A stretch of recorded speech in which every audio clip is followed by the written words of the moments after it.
Inflate the floaties and call on the lifeguards, people. Blackpool is filling up. Gentlemen, raise your beverages. It is an NXT party.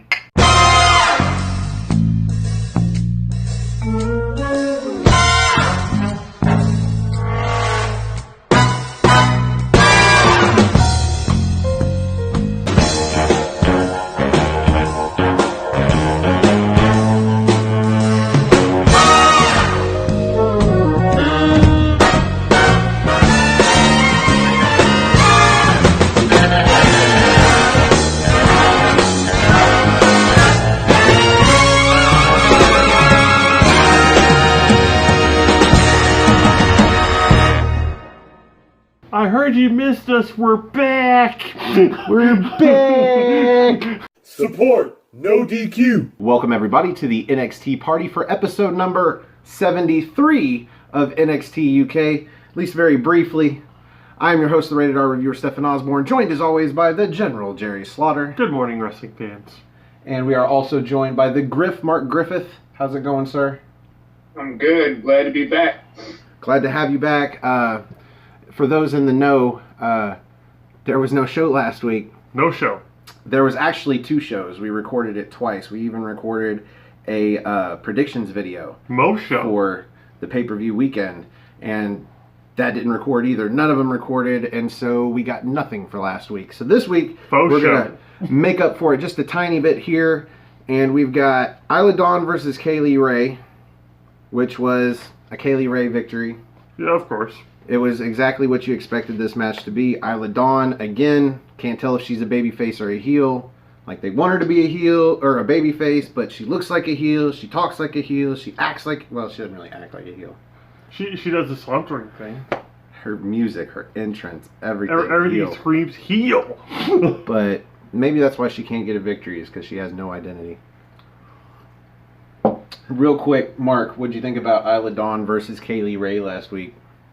It was pretty much like what you said. I expected a Kaylee Ray a victory, and that's what happened. Yeah. Okay, well, Jordan Devlin presents again. This time, it's not all Jordan Devlin. Somebody complained, and so he's going to put on the best of the rest, as in... Just Tyler Bate getting his ass kicked in every one. Yeah. Spotlight on Tyler Bate, him getting beaten by Walter, him getting beaten with his tag team partner at the very first takeover, and by Grizzled Young Veteran, just him getting beat up. Mm-hmm. And so he's got fairly funny commentary, but it is weird that the camera angle is just like I do it. When it's all me, all by myself, maybe with somebody on the screen, with me over here, and then the camera over there. Like, if you guys have seen the shows, you know what I'm talking about. It's just weird. And then he calls Tyler Bate a sack of potatoes when he takes a power bomb into the steel post by Walter during one of the clips. Totally us. I mean, we call it to Trent Seven, but he wasn't given the opportunity to talk about Trent Seven this week. Mm-hmm. So this week, Tyler Bate is the sack of potatoes. Anyway, it's just weird. It's always good to see Jordan Devlin in a show, whether he's wrestling or not, especially if he's wrestling, but it was okay. After this, we get an interview outside with Joe Coffey about the UK title match. Basically, he's just saying, you know, look, I had a shot, I lost, but then Walter comes in and fucking kicks my face off and gives me a scar. Now I'm not only going to scar Walter, I'm going to scar Imperium, and I'm going to take, says it twice, take the WWE UK Championship from Walter because this is their kingdom. And then he asks if he can go about his business, and that's what he does. Okay, and our next match is supposed to be Michael May versus Trent Seven, but while Trent Seven is throwing his towel over the top rope, Eddie Dennis comes ringside, pulls Michael May out of the ring, throws him around a little bit, throws him into the stairs, throws him back into the ring like as a gift, an offering to Trent Seven. Like, here you go, man. And he leaves. Mm-hmm. And Trent Seven's like, what the fuck? And he helps Michael May roll outside where the ref and probably a ring crew guy is helping him to his feet. And we're like, okay. Yep. What'd you think about this match here, Griff? I thought it was good. It kept me interested. I was definitely intrigued. So, I mean, that was the point of the whole program. So they sold me. That is a good way to look at it. Yeah. At the very least, it is kind of intriguing because it's weird. Yeah. And they even say it's weird. This is a weird way for anybody to come at somebody else. It's like, yeah, I want to have a match with you, but instead I'm going to come out there when you have a match with somebody else and just beat him up, and here you go, bro. It's demasculating. It's like, I'm going to take him out with 3 throws. He throws him into the barricade, throws him into the ring apron area, like gut first into the ring apron, then throws him into the steps. Which is the hardest part of the ring. Don't you know? Mm-hmm. And then throws him back in the ring, all devastated. Like, dude, a level 6.5 in a video game would be able to withstand those 3 throws, get back in the ring, and then stand right the fuck back up. This guy just is done. Like, he has to get help back to the... And I'm like, it's the ring bell effect. Outside of the ring bell, if you get attacked, especially if it's from behind, it's like 8,000 times more damaging than it would be if they had waited until you were in the middle of a match because the bell already rang. Yeah. Anyway, that's what that was. And then Radzi interviews Noam Dar backstage because if you all remember, Noam Dar supposedly has a clause in the contract he signed when he joined NXT UK from 205 Live that stated that he gets a match at every takeover. And he did get a match at the last one. Of course, he was new then. And he wants to prove to Radzi he's going to get his match at NXT TakeOver Blackpool 2. NXT UK TakeOver, whatever. And he leads him to Sid Scala and Johnny Saint's office, who just happened to be coming out, I guess. They looked like they were leaving. And they tell him that he might have a misunderstanding about his contract because he tries to take a vacation. He's going to come back after the new year and just come back at Blackpool 2 for whatever match he's being put in. And they're like, well, actually, next week you've got a match against somebody that is TakeOver experienced in Tyler Bate. And I kind of figured Noam Dar was going to lose that stipulation in his contract relatively quickly. I am impressed that they remembered to bring it up. Yeah. Because WWE, the main roster, is not usually that good at continuity when it comes to remembering shit that's supposed to come up next time. Mm-hmm. So I like it. But I still think it's the clause actually says that he'll be at every takeover. It doesn't necessarily mean he's going to be at every match. Be cool if they stuck him in the announcer's booth. I think it'd be hilarious if they put him in the concession stand. That'd be hilarious. I'd rather see him on I'd rather see him at the table calling the matches. Yeah. He would be a great commentator. Oh, that'd be excellent. Especially if they just gave Nigel a break. No, they'll just make it 3 people. Like they do on every other show. After that, we got Jack Stars versus Ridge Holland, and of course, Jack Stars wins. No. As soon as you saw Jack Stars coming out, you knew that the next guy you were going to see was going to be the winner, no matter who it was. In this case, Ridge Holland, of course. Did we hear the badass entrance music? And sure enough, he's big. He's awesome looking. His entrance music has words. It has lyrics. Somebody is singing, and that's got to mean something. Yeah, I agree with him. That I don't know. Every single time I hear it, I get hyped. So I like George Holland. That's just me, though. He looks like a legitimate threat. He looks like a thug. He looks like a hooligan, and it looks awesome. Yeah, so he beats Jack Stars. He shows some new moves here, and I say that, and it's kind of... I'm starting to realize that I'm wrong sometimes when I talk about newer stars, and I'm like, they have no moveset. It's like they're not allowed to have moves of their own for 3 matches. For 3 matches, you gotta just do weird, regular, basic moves and somehow still get the victory. If you make it past there, you can start incorporating some new stuff. It's pretty much like a video game. You're pretty much just buying your attributes and whatnot and adding to your talent. Well, what I like here is that it's not necessarily an original moveset, but altogether it is just Ridge Holland throwing his opponent around the fucking ring. Just throwing him around. He takes him off the ropes, slings him, I said last week twice, and it never got recorded, twice that he was throwing him into international waters. Like, he didn't really go coast to coast, but damn, he came close. Just throwing him all the way across the ring. He hits a double arm overhead suplex, an inverted Tazplex, which, just imagine a Tazplex, but Jack Stars is turned around the other way. There you go. And then hits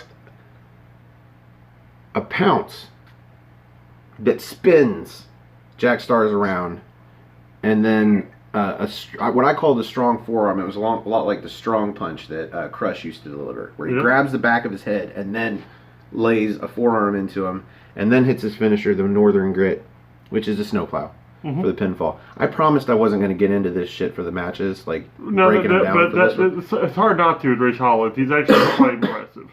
But as I said, he finally is showing us a moveset that's something beyond just him beating the shit out of him and then moving on. Moving on, we get a promo backstage. The camera's in Kenny Williams' face as he's trying to work out. And I think that's Performance Center. Yeah. Yeah. Well, that is backstage. Well, no, never mind. No. It wouldn't be backstage at the arena. My bad. Yeah, you're thinking Full Sail. Well, he's wondering why the camera's in his face. And the cameraman's just like, it's a surprise. It's a surprise. He says like that too. Like, it's a surprise. A second and a half later, some wait for the surprise. Anyway, Amir Jordan, as if we didn't figure this out. Of course, a surprise. Your tag team partner's back. And that's what he says. We're back. We're a tag team. We get a match next week. And immediately I'm thinking, the Pretty Deadly. Sure enough. Anyway, that's for the next review. Anyway, we're going to get them next week, or this week, or whatever. Nowish. And then it's on to the main event. What do you think about the main event here? We have Fabian Eichner, Marcel Bartel versus Mark Coffey and Wolfgang for the tag team titles. And it didn't finish. Like, there's no finish here. A second one of this show. But what do you think about the main event? It was a good match, but it was pretty predictable. I was kind of guessing it was going to be a schmozz or a DQ, and that's kind of what happened. That's exactly what happened. We kind of called it too, because we've been discussing how they're going to take care, how we're possibly get Eichner and Bartel the belts, but it wasn't going to be on NXT television, especially with Blackpool coming up so soon. And then we also had all these other competitors coming in at the same time, so it was like 4-way ladder match. It'll be the first like a fatal 4-way. It'll be the first ladder match, and sure enough, that's what we end up getting by the end of this match. Johnny Saint and Sid Scala come out there after Grizzled Young Veterans and what's the other team's name now? The Southwest Subculture. The South Wales Subculture. South Wales Subculture.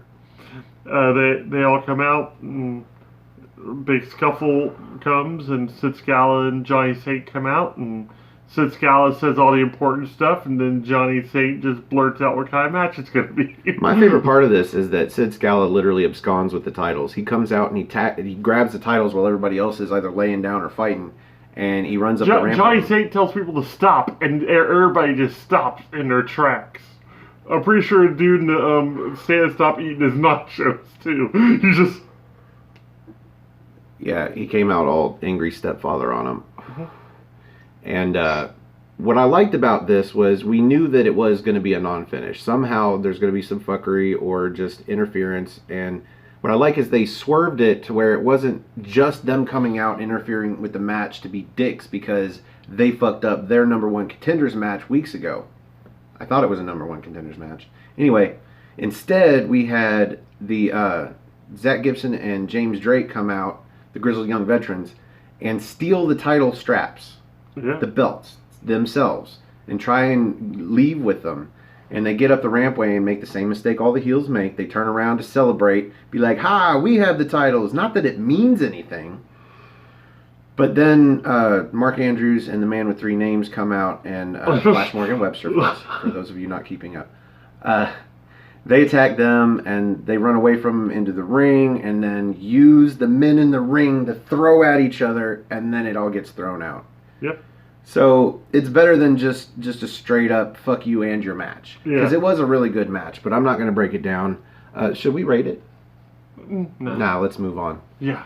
Support, no DQ. Make note of this real quick. This is the first time we were actually seeing Mark's hair. Oh, yes. Yep. Everybody, Mark's hair, everybody. I was wondering how he kept it all trapped under that hoodie, but yep, it's all there. So we were warned last week that we were going to see Amir Jordan and Kenny Williams, and I called it, as I said, this week. I did call it last week twice. Pretty Deadly, Stoker and Howley, the blonde and the brunette, the guys that share an apartment probably. And a toothbrush and whatever else. They have a 2-bedroom flat, but one of the rooms is an office. Now, before I dig into... There were actually a few spots in here that I dug. Mark, what do you think about the opening match? I thought it was good. I was surprised with Lewis Holly and Sam Stoker, because that was the first time that I was able to watch a match, a Pretty Deadly match, and I see a lot of potential there. I do. I feel like there's a lot of ways that they could go with them. I don't know if they're just jobbers. They could be just jobbers. I mean, the audience might know more about this tag team than I do. But from the match, I liked how they performed. I thought they were good workers. Kenny Williams is great. That was one of the first times I got to see him. And I didn't know how good he was till the final couple minutes of the match where he got his stuff in. Yeah, that hot tag. When I seen him perform, I was like, wow. Like, I mean, he's really good. So it was a good match. Well, I've said this for months. Kenny Williams is one of the best coming off of a hot tag in a tag match. Mm-hmm. Yes. Problem is, my favorite move, he's, I guess, gotten rid of it. He does a wrecking ball drop kick through the ropes and then skins the cat and then runs off the opposite ropes to come back for a suicida. And now he just lets go after the wrecking ball drop kick. And I'm like, fuck, man, if you're not going to skin the cat anymore, then I don't like this. I don't like this at all. He does hit. He hits the wrecking ball drop kick, but then he drops to the ground, picks dude up, and throws him into Amir Jordan coming out for the suicida. So I guess maybe working it into the tag team game, but still, the one thing that made you fun, man. What'd you think about the match, Jerry? Well, the thing is with the Pretty Deadly is I really don't like him. I don't think I'm supposed to, but at the same time, Howley comes in with that tied up shirt, and I don't get it. I don't understand what's going on. But after that, like, yeah, they got cool. They got their entrance and everything. They got their mannerisms, and they do like work well cohesively as a tag team.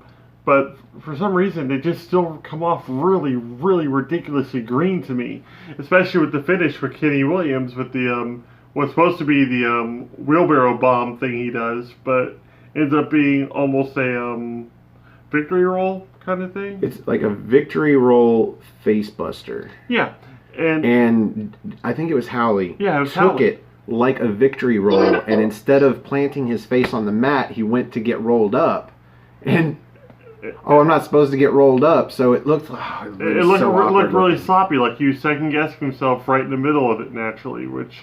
And then Amir Jordan corrected, and he ended up sort of rolling him going with the victory roll as if he went for a victory roll, and now he's just letting him, or not, it was Kenny Williams. Yeah, Kenny Williams. And letting him lie there for Amir Jordan to come off with the Swanton, or the Swanton Bombay. Swanton Bombay. Everything's got to be racist, man. It's not racist, he's from Bombay. Yeah, but I wouldn't call it the Swanton E-Town. Well, that doesn't make any sense. Why would it be a Swanton? Anyway. I liked some moves out of Stoker and Howley. There was two things that they did that I'm not sure that I've ever seen before. One of which was, I think it was Stoker pulls down the top rope as Howley's coming towards it. You know how sometimes the illegal man would do that in a tag match and make the legal guy from the other team fall out of the ring? Well, he makes his partner fall out of the ring, but then catches him as he hits the apron so that he doesn't fall back and smack his head. Yeah. I was like, okay. I still think he probably got injured a little bit coming over from the beginning, but still caught him. That was interesting. And they hit this double team move where one of them throws from a fireman's carry into the other one doing a double lung blower. Yeah. Which was pretty cool. But didn't get them the victory. That really should have gotten them the victory if they were going to get it, but you knew they weren't going to get it. I'm about to say, the Pretty Deadly didn't even beat the Hunt when they were starting out. So I think the Pretty Deadly is kind of... I honestly think that you could lose to the Hunt and still beat Kenny Williams and Amir Jordan coming back from injury with a shoulder thing on his... Like, not even just the trainer's tape. Oh, they shoulder harness. They actually did do some work on the shoulder. I'll give them credit for that. They saw the huge target and said, hey, we're going to attack that. And then he wins the match by hitting a move there where he has to land his shoulders on the dude's abdomen. Yeah. Off the top rope. Yeah. Fucking bullshit. Anyway, after this we get an interview, sort of a forced interview. Dudes following Eichner and Bartel back to their, this was from last week, I'm assuming, after the... Exclusive, yeah. The 8-man melee. Yep. And he wants to know about what their thoughts are. Yeah, what their thoughts are. And they're like, well, first of all, we got fucked because we had Gallus beat. Mm-hmm. And I'm not so sure that they did, but no, whatever. they didn't. That match was pretty much 50-50 at that point. And second of all, honestly, it doesn't matter what we have to do. We're going to do whatever we have to do, and we're going to win those titles, and we're going to shift the balance. Yeah, it's like if this is what it's going to take to fix the universe, that's what we're going to do. After this, we get a selfie promo by Ligero.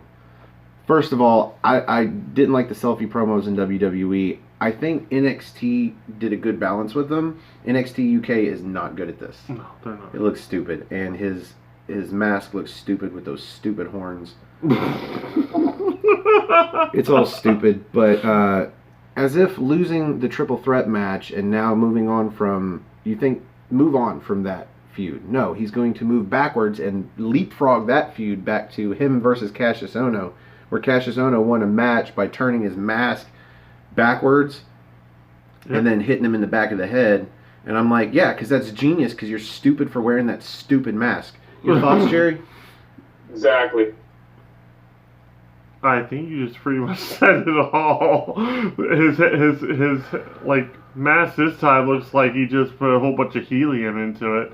Even the horns kind of look like all blown up on it. It's really weird looking.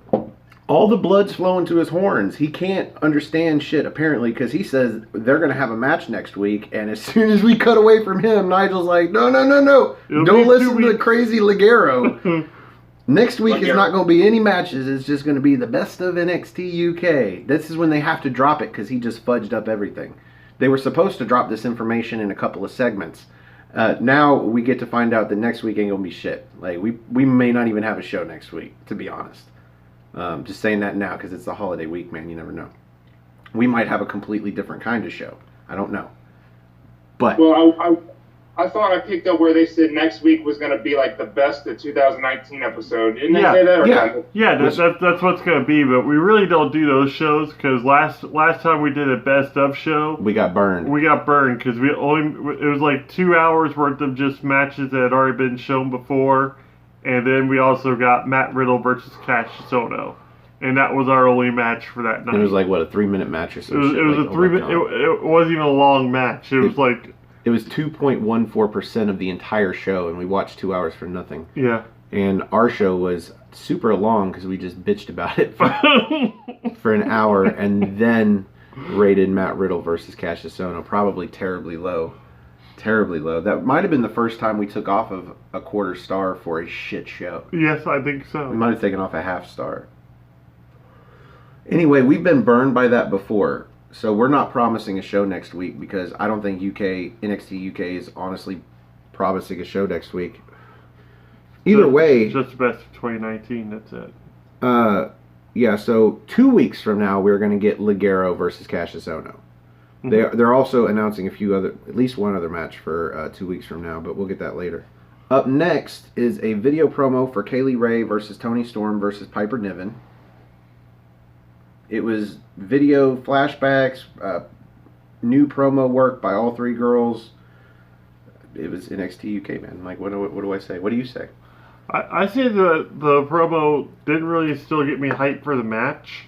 Nothing is going to get you hyped. That's going to get me hyped for the match because the fact that Toni Storm is in it. And Piper Niven is in it. Kaylee Ray, passable. I like her in the ring. Piper Niven still looks kind of sloppy to me. Toni Storm, just oversaturated. Kaylee Ray, to me, is just a very thin silver lining in that match. Very thin. Hopefully she can make a difference. Otherwise, I don't see caring about that match during it. What about you? Do you give a shit? I think this program was just simply put together. I think it's a triple threat match just to get Kaylee Ray over. It's just going to be another notch on her belt. I think the next program will be the program after the triple threat that I'll care more about. So I hope so. My only problem is now that Rhea Ripley is the NXT Women's Champion. Man, who the fuck do you bring into the NXT UK Women's Division that I'm going to care about in the main event? Because I feel like they've already ruined Jenny for me. They're about to do more damage. We've got a match between a male, the French Hope, She is apparently French, because she's the French Hope. She's unless French. she's like, I don't know, Scottish, but for some reason she's still the French Hope. And much like the French, she loses. Yeah. Versus Ginny with Jazzy Gabbert outside. Ginny doesn't end up needing Jazzy Gabbert, so this isn't one of those where Ginny might lose the match because Jazzy tries to interfere on her behalf and fucks some shit up. No, she wins. It was fine. A male who I'm not sure should be in the NXT UK women's division because she's a male. But she does a pretty good job. She's fun to watch, and she's got an amazing ass. Griff, what did you think about this women's match? It was alright. Jenny was very aggressive with her vicious stomps, you know. I give a male credit. She took quite a bit of punishment in her debut, especially from Gabbert at the end. But there was a little segment at the end that maybe you might want to cover with Gabbert. Gabbert started giving her 2 clotheslines at the end. She was geared to go for the third one, and she didn't want to do it. She didn't want to do the third clothesline. She kind of showed a little bit of sympathy towards a male, but I don't know. How do you feel about this? I don't think it's in her character. It's just weird to watch. Okay, so the story here is that she didn't just clothesline her for no reason. She clotheslined her, picked her up, and then the pull clothesline, almost a ripcord, because Ginny ordered her to. And the verbiage was loud enough and clear enough that it's like she's placing an order. This is what I pay you to do. You didn't do anything during the match, but now you're going to like show some bitches. And I don't get it. What's the point of it anyway? But still, she orders her to do it, and she does it twice, but on the third one, she's like, this is overkill. What's the point? But that's not what she portrays. She portrays somehow feeling weird sympathy, and I'm like, this isn't in her character. Yeah. It's not.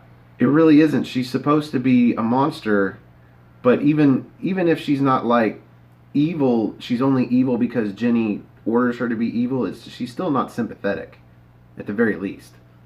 Anyway, that's how that ends. Do you think we could see a face turn here? Like, do you think ultimately that's where they're going? Obviously, they're putting a rift between them. If she comes out the other end face, I think is only going to depend on the crowd. What do you think? Sure.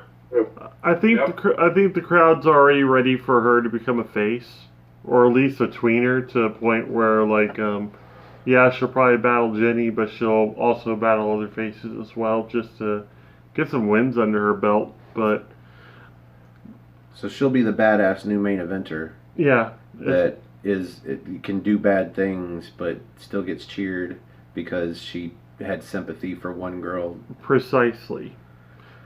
Okay, let's bring it on. The end of the match happens. I did like the ending because Jenny can have some sweet moves. I love that surfboard of hers. She dodges a male coming into the corner who hits the top turnbuckle and then falls face first onto the middle one. So she kicks the turnbuckle and then sweeps her legs out from under her and then does a springboard swanton, basically, over the top rope and goes for a pin but doesn't get it. So then she pushes her into the corner and drapes her over the middle rope and hits that draping X Factor.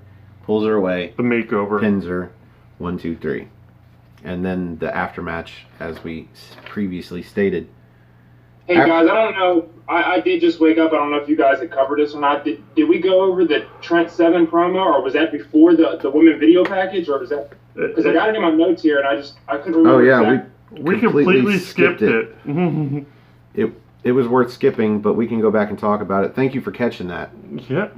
So Trent Seven comes to the ring after the selfie promo by Ligero before we get the video promo for Kaylee Ray. Yep, right smack dab in the middle there. That's how forgettable it was. Well, he talks about Eddie Dennis being weird. Yeah, he's weird. He's not the Eddie Dennis that he knows because he's had plenty of shows with Eddie Dennis. Probably has, but wasn't mentioning having plenty of matches with Eddie Dennis. Because you don't want to tell the crowd, oh, we've done this before. But everything's going to feel new and fresh. This isn't the Eddie Dennis that he's seen, or that he knows, whatever.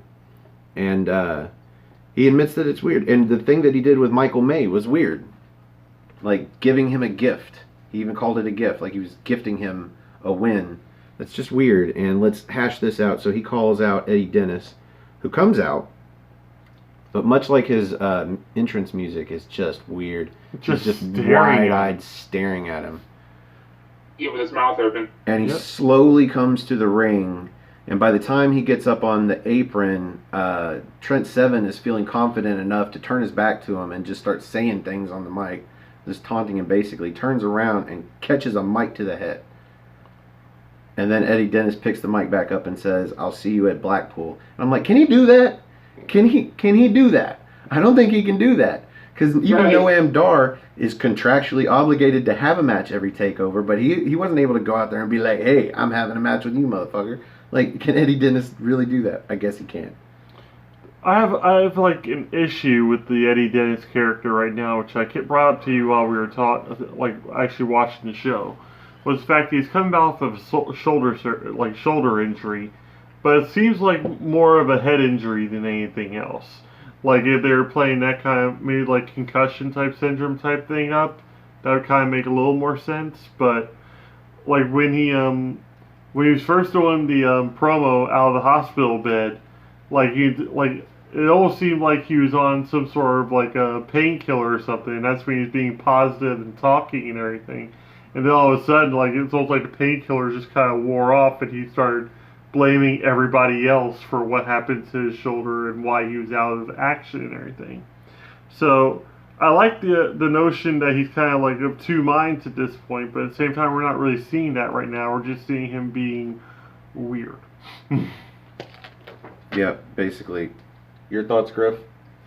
I think he could have done more than to hit him over the head with the microphone. I know Seven was selling the eye, because when he went down, he was kind of like holding his eye, but he bopped him on his head. That was it. I mean, he could have hit him with some type of finisher or something. I thought that he could have done more than what he did, because when he came out, I mean, he never said anything. He never said anything at all. So when he got in, like you said, Seven turned his back on him. So obviously at that point, he thought that this wasn't maybe like any type of beef, because there obviously was. You never turn your back on somebody that's basically been calling you out the last few weeks. But he did so anyway, and he ended up getting bopped in the head. I think, like I said, he could have done a little bit more, but either way, I thought it was all right.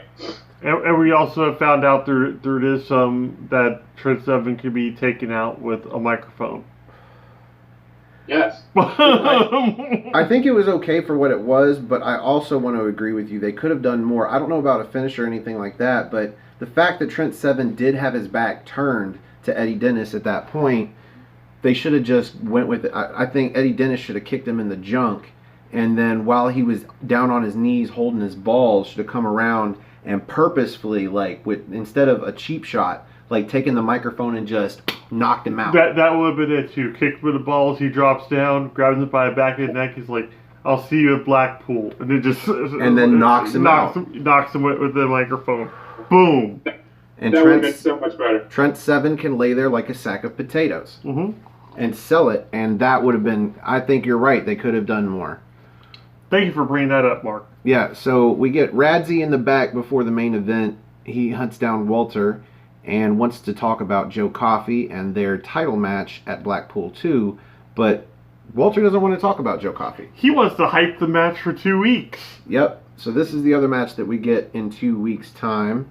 He's hyping Ilya Dragunov versus Alexander Wolf, no disqualification, because he says it gives him the psychological advantage. It gives him the tactical advantage going into Blackpool 2.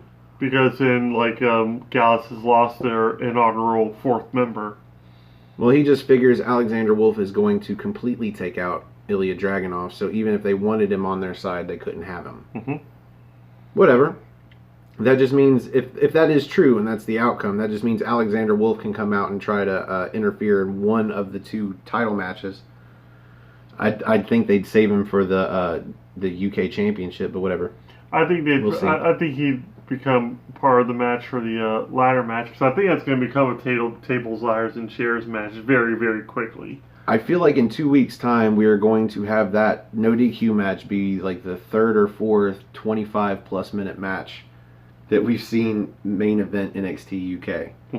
I really feel like it's going to be like 33 minutes in, and I'm going to be like, are we already to the main event? It's going to be like, there's like 27 minutes left, and then you're going to be like, yeah. 2 minutes for intros, and then we're going to have a 25-minute fucking match. I just see it coming. Meanwhile, we are on to the main event of this show. Sometimes I gotta go back and underline a winner. Tyler Bate versus Noam Dar. This match was set up last week when Noam Dar thought that he was going to go take a vacation until Blackpool 2 and then come back to whatever match. Whatever, man. As long as I get a match, right? Last takeover, he was very selective about his opponent. Mm-hmm. Like, he got to choose. This takeover, he's just like, whatever, I'm going to go on vacation for a while. No, instead, this week he gets to face Tyler Bate in the main event. This was a pretty fun match. Oh, yes. What did you think about the main event, Mark?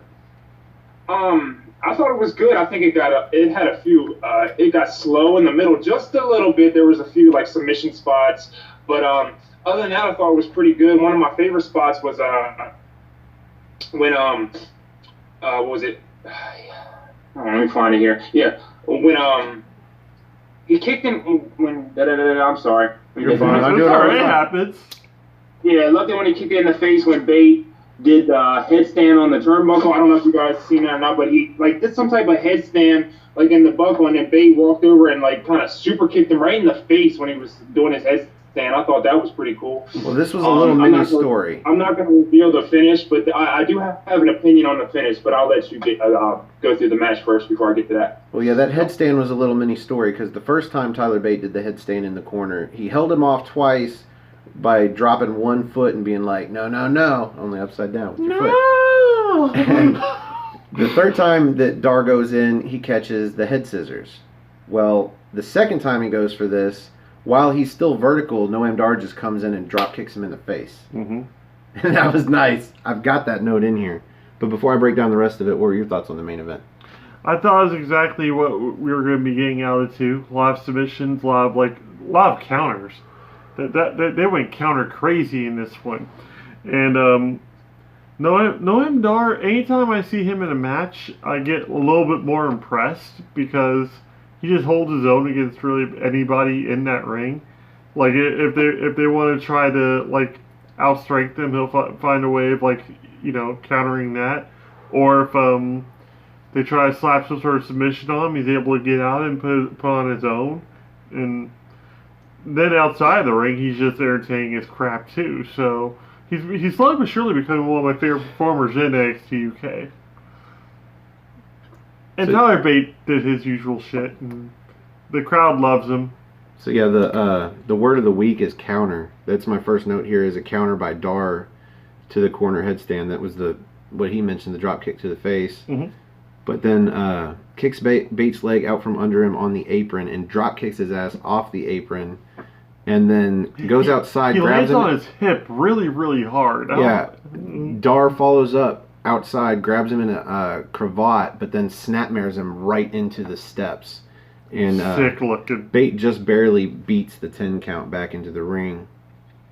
Somewhere along the line, Tyler Bate hits a cross-legged belly-to-back suplex that was weird-ass looking. I honestly, he pretzels up his legs for a belly-to-back suplex, and I'm like, that's great and all, but how does that affect the belly-to-back suplex? It doesn't. You just did more work for nothing. Yeah. Basically. All flash and no dash. And then another counter, Dar counters the running shooting star that he landed once already, but Tyler Bate, general rule number 4, if at first it does succeed, don't fucking do it again. Yeah. It's not going to work.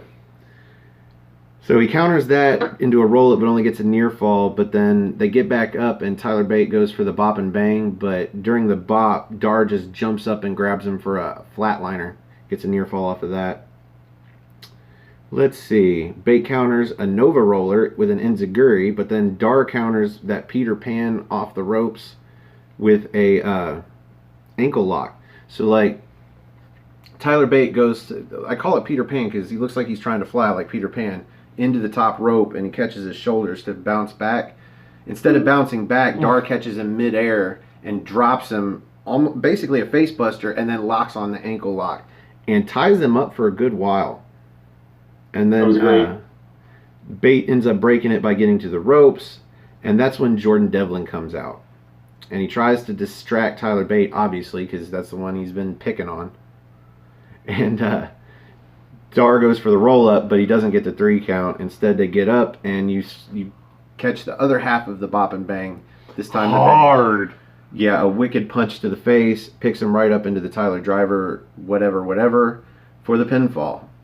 87, 97. 97. Tyler Driver, 97 for the pinfall. And Devlin tries to slide into the ring and attack him from behind, but Bate turns around and catches him. And Devlin backs off, heads back up the ramp. And that's when Jordan Devlin leans over the ropes and he waits until the camera's right there and he's got his laser mic pointed right at him. And then he's like, okay, if you want to do this, let's do this at Blackpool. Basically, makes a challenge for Blackpool. So we've got 2 challenges for Blackpool for Mustache Mountain. We've got Trent Seven and Eddie Dennis, and we've got Tyler Bate and Jordan Devlin. I am really looking forward to Tyler Bate and Jordan Devlin. Yes. That's going to be the show stealer. If anything, I can see that being right on par with Tyler Bate versus Pete Dunne for the UK United Kingdom Championship at TakeOver. Well, yeah, but as Nigel McGuinness so creepily says, it makes me salivate at the thought of it. It makes me salivate. So, that ends the main event. And here on the NXT Party, we like to rate the main event using good old-fashioned NXT. So, as our special guest, Griff, out of 5 spots of NXT, where do you rate this main event tonight? I thought it was good. I think I'm going to give it a 4, man. I do. And I'm going to put over just a little bit more at the end when you were telling when Jordan Devlin, when he ran in and Bate had just hit his finisher and he timed it perfectly. Like I said, like as soon as Devlin came in there is when the ref hit 3 and then they stared at one another and they were this close. I mean, Devlin was this close from getting it. But overall, I think it was a pretty good match. Like I said, when I reviewed it a little bit, that there were a few slow spots I thought, but overall, I give it a 4. I thought it was really good. I don't know about a 4. What do you think, Jerry? I was going to say I was going to go about 3 3/4 for it because it was an entertaining match, and then we also get the final gauntlet throwdown between Jordan Devlin and Tyler Bate. So that kind of made the match for me. There was not one moment where I thought Noam Dar was going to win the match, which is unfortunate because Noam Dar deserves to win matches, but at the same time he's making Tyler Bate look awesome, and Tyler Bate's making him look awesome as well. So 3 3/4 seems awfully fair for this match. Seems fair. I'm gonna go 3.5. 3.5 spots of NXT. I don't know. It's just.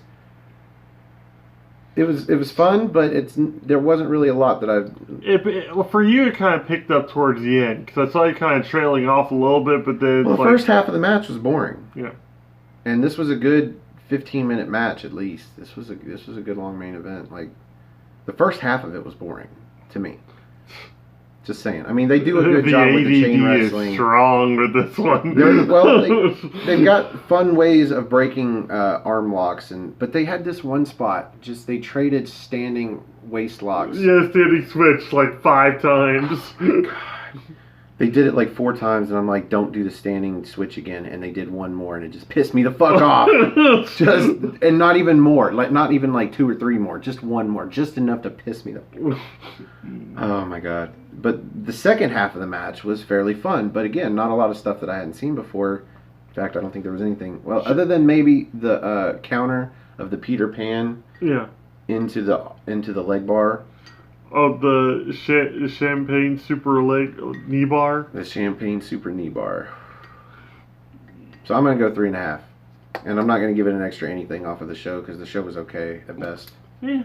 It was fair to Midland. It wasn't disappointing. And we got a lot more set up for Blackpool. So. Well, you can't have the best NXT UK show I've ever seen every week. Well, you can't. You also kind of had the difficulty of following up NXT from the night prior. That's true. That was a great show. Basically, the bar got set a little high for this week. Yeah, if you haven't seen it, check out What's NXT. We did a review yesterday for NXT this week, and yeah, what a show. Oh, man. So, that brings us to the end of this episode of the NXT Party. Thank you for joining us. Please join us next week for What's NXT and the NXT Party, where you can be up here where the Griff is. Mm-hmm. If you want to watch an episode of NXT UK, it'll be episode number 65. 75. 75. But I'm pretty sure it's not going to be on next week. It's just going to be the year in review. Oh, yeah, so you got 2 weeks to watch some shows. So maybe in 2 weeks you want to join us. Yeah, I'm getting my shit fucked up. A little Anyway, bit. Griff, where can they find you? On YouTube, Mark's Reviews. On Facebook, Mark Griffith, Ashley Reynolds. Yeah. Like, subscribe. Subscribe to Aftermatch, No DQ, the whole family. And if I don't see you guys, I don't know if we're gonna do a show. I think, but regardless, Merry Christmas, Happy New Year, and thanks for watching the show. Well, thanks you for being on, and if you want to find us to be on the screen, you can leave a comment down below on how we can get a hold of you, or you can find me on Twitter. Go to nodq.com/Stefan, that's STEFAN, or if you just want to look me up on Twitter, it's at Stefan R. Osborne, OSBORNE. As always, the R stands for restricted. You can also find the gentleman on Twitter. At Gerald_JSJ, my Facebook group Armbar, all capital, ARMBAR, exclamation point. Mark nailed it that time. That was awesome. That was great. Bravo. Yeah, join us there for memes and discussions. Be active. Don't try us on Facebook as friends because it just doesn't work.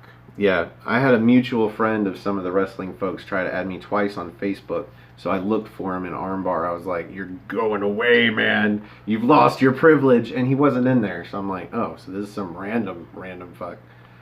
Yeah, don't add us on Facebook. We don't like the spoilers. It's nothing personal. Add us on Twitter. Add us on Instagram.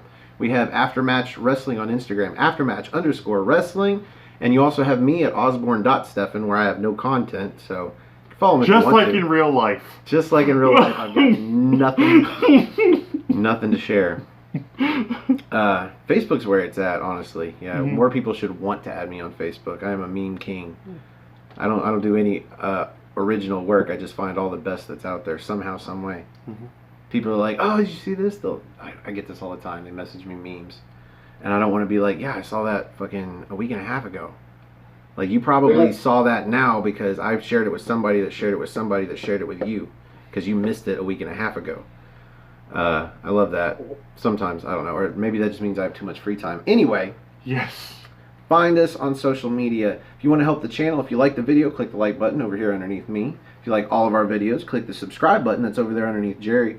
Help us get to 1,000. If you want to help the channel grow and you have a few seconds, click the share button.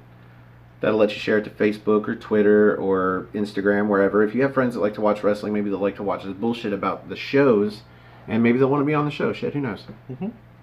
So, and I'm also on Patreon at Stefan R. Osborne if you want to help the channel that way, if you can. Other than that, I think we're done with the plugs. Everybody's happy. For the Griff, Mark Griffith. For the General, Jerry Slaughter. I'm the Wizard of No DQ, Stefan Osborne. Thank you for having a spot of NXT with us, and we will see you in NXT time.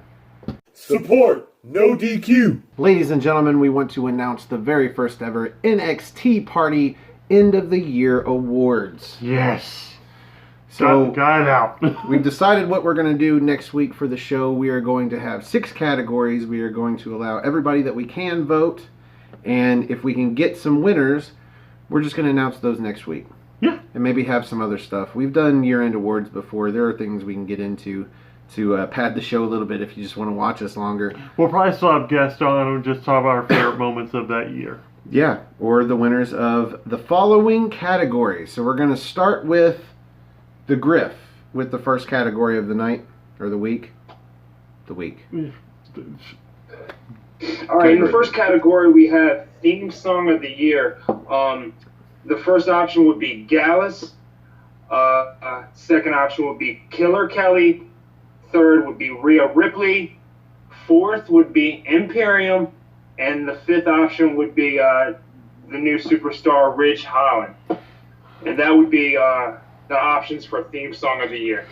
Yeah, we picked out five people in each category to vote for. Felt like pretty obvious choices anyway.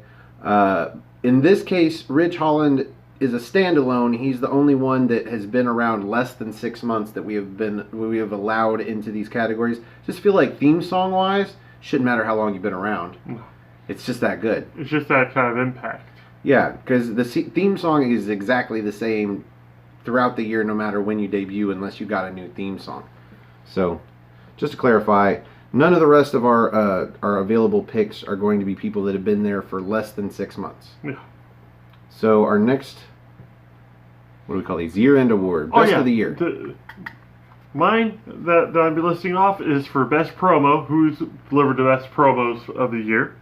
We have Jordan Devlin, Cassius Ohno, Grizzled Young Veterans, Imperium as a whole, or Jenny.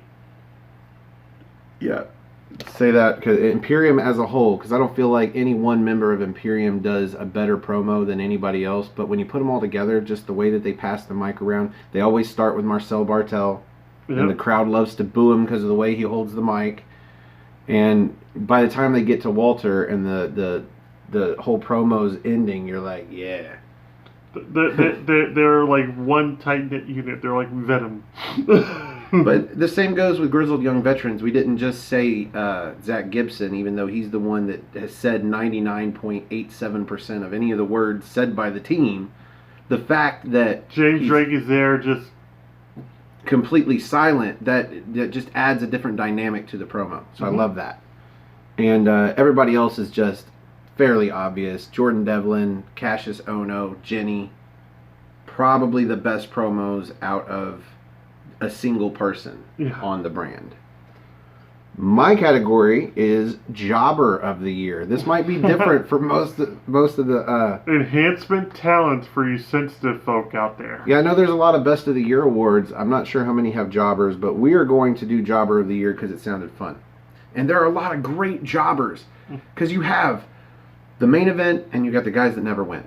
Yeah. And out of the guys that never win, we feel like some of them stand out, like Jax. Oh, yeah, this is my category. My bad. Jack Stars, Saxon Huxley, Tyson T-Bone. Not a win among them. I do not believe. Maybe Tyson T-Bone's got one. Isla Dawn and Zaya Brookside. I want to make a correction. I think we should take out somebody and throw Killer Kelly in there. She has not won a match, but she's been impressive. So I guess we take out Tyson T-Bone since he has won a match. Yes. So, editing on the fly. All right. You guys get to witness some of the creative process, as if there was any. Okay, new list. Jack Starr, Saxon Huxley, Killer Kelly, Isla Dawn, and Zaya Brookside. Jobber of the Year. I kind of wanted to put Sid Scala in there, but it's okay. It's okay. We move on to the Griff. All right, the next category is Tag Team of the Year. The first one is Imperium, Fabian Eichner and Marcel Bartel. Then you have the Grizzled Young Veterans, James Drake and Zach Gibson. Then we have the South Wales Subculture, Mark Andrews and Morgan Webster. Then, of course, we have Gallus. And the last option would be The Hunt, which is Mike Hitchman and Jay Melrose, which is Wild Boar and Primate. So, yeah. Well done. Well, we got a lot of good tag teams there. So. Yeah, and to clarify, we are talking about Mark Coffey and Wolfgang of Gallus, although we have seen tag teams with Wolfgang and Joe, I believe. I think you've seen Joe and Mark one time. That was a good match. Yeah, it was. Jerry, you're next. All right. Female superstar. We have Rhea Ripley, Kaylee Ray, Toni Storm, Piper Niven, and Jenny. That mumble that he said was Toni Storm. We were actually putting her in the list. I know you guys know that none of the three of us like Toni Storm, but that's how fair we're trying to be here. We know that Toni Storm and Piper Niven belong on the list. They've got their fan base. These are your only 5 main event female superstars, and one of them's gone. Yeah. Granted, she went on to bigger and better things. But she stuck through it for a good 9 months out of the 12-month year. Yeah, Rhea Ripley was definitely there longer than 6 months, so she is allowed to be in it. And even if she wasn't, I would make an exception for that bitch because I love her. We are on to our final category, of course, whatever. What else? Male superstar of the year, because if you're going to have the female, you got to have the male. Equal rights and all. Yeah. Of course, Walter, the WWE UK champion, Tyler Bate, the former champion, and Pete Dunne, the champion somewhere in between, because Pete Dunne was there for more than 6 months, so we are including him. We are also including Joe Coffey and Jordan Devlin. Yes. Because it's be argued that Jordan Devlin is probably the best talent that they actually have in NXT UK. Yeah, right now. Joe Coffey, because we're fair, and Jordan Devlin, because fuck you, we think he belongs in the list. Yes. So, that brings us to the end of that. Please vote on Twitter, on Instagram. You can just DM us, you can tweet us, whatever. We will try to put... Yeah, down there in the comment section, too. We'll try to put up a post with all of the everybody that we're including in the nominations so that people can vote. But yeah, leave a comment if you want down below and list off all of your winners. We will include those. And we're going to try to put up a poll on armbar. I'm going to leave that up to the gentleman. And see if we can get an actual poll for all 6 categories. And if you are on armbar, you can vote there. Or if you want to join armbar, all caps, ARMBAR. Exclamation point.